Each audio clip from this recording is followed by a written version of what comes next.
Shalom, selamat pagi anak-anak. Kembali lagi bersama Ibu Rahel. Pada pagi hari ini kita akan bersama-sama mendengarkan renungan kita pada pagi hari ini. Anak-anakku sekalian, kita akan mendengarkan renungan. Sebelumnya kita akan berdoa bersama-sama, mengawali aktivitas, mengawali hari-hari kita dengan berdoa. Kita akan berdoa. Tuhan Yesus, terima kasih kami siap mendengarkan kebenaran firman Tuhan. Berkatilah kami semua Tuhan, supaya kami dapat mendengar dengan baik apa yang mau Tuhan lakukan terhadap kami semua dengan firman Tuhan yang indah. Terima kasih ya Tuhan, di dalam nama Tuhan Yesus kami ucap syukur dan berdoa. Amin. Judul renungan kita pada pagi hari ini, iman itu amin. Diambil dari Matius 9 ayat ke-2 sampai yang ke-8. Anak-anak bisa membacanya di rumah masing-masing dari kitab Matius pasal yang ke-9 ayat 2 sampai yang ke-8. Ya, anak-anakku bisa membaca sekalian. Ibu akan membacakan satu buah renungan yang boleh memberkati kita semua. Ketika seorang selebriti ternama datang ke sebuah tempat, tentu di situ akan banyak orang ingin melihat selebriti tersebut.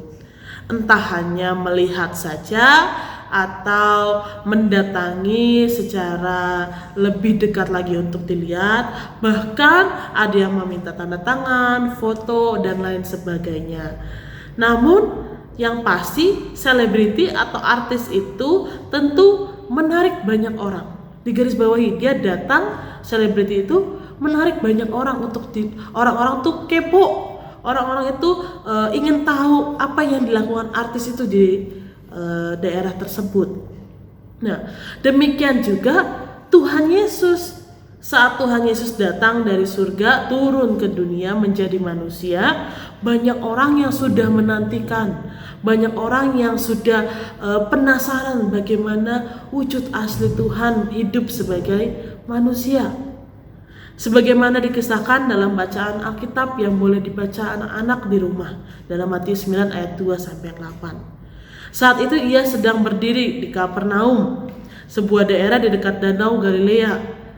Bagaikan seorang selebriti, Tuhan Yesus sangat menyorot perhatian dan membuat banyak orang menghampirinya.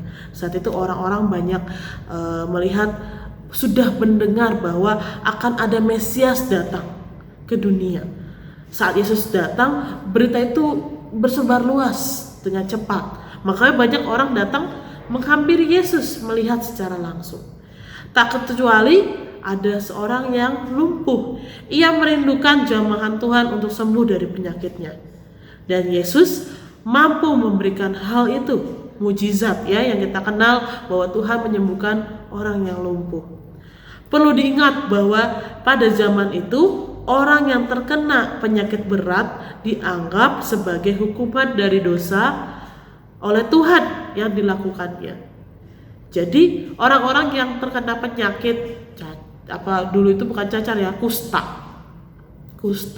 lumpuh, buta, mereka itu dapat penyakit karena dosa yang mereka lakukan. Akhirnya mereka dapat hukuman, padahal penyakit itu bukan suatu hukuman dari Allah ya. Jadi di tengah rasa berdosa yang membelenggu orang tersebut, ia masih menyimpan pengharapan yang besar terhadap Yesus. Maka ia dengan berani, dengan yakin, walaupun dia lumpuh, dia datang kepada Tuhan. Dia mengaku akan setiap dosa yang dia lakukan, dia mau menerima kesembuhan. Oleh karena itu Yesus menegaskan bahwa dosa orang lumpuh itu telah diampuni dan sembuhlah dia. Lalu bagaimana kehidupan kita masa ini, masa sekarang ini? Tentu anak-anak sekalian dan ibu dan seluruh yang mendengar renungan pada pagi hari ini memiliki masalah, memiliki belenggu atau memiliki kerinduan masing-masing dalam diri kita. Mulai dari masalah yang terasa ringan sampai masalah yang sulit untuk diselesaikan. Akan tetapi ada satu hal yang kita pelajari dari firman Tuhan. dan terus mengoleh menjadi pegangan dalam hidup kita, yaitu bagaimana iman kita kepada Yesus menjadi satu syarat untuk dapat menikmati pertolongan Tuhan. Jadi kita punya Tuhan yang luar biasa, kita harus datang kepadanya. Kita seperti orang lumpuh yang sakit, kita datang dengan sungguh-sungguh ke hadapan Tuhan.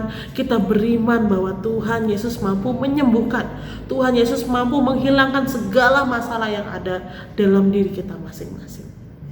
Belajarlah untuk setia di dalam iman kepada Tuhan. Sekian renungan kita pada pagi hari ini, kiranya boleh memberkati anak-anak sekalian, dan Ibu harap kalian tetap setia memegang iman kepada Tuhan Yesus.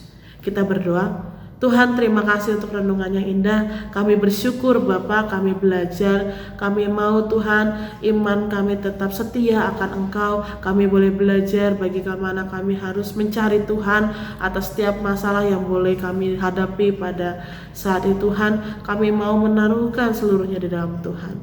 Berkatilah kami Tuhan, segala aktivitas kami juga pada hari ini, sertai kami selalu di dalam tangan Tuhan. Di dalam nama Tuhan Yesus kami sungguh mengucap syukur dan berdoa. Haleluya, amin. Selamat pagi, Tuhan Yesus memberkati.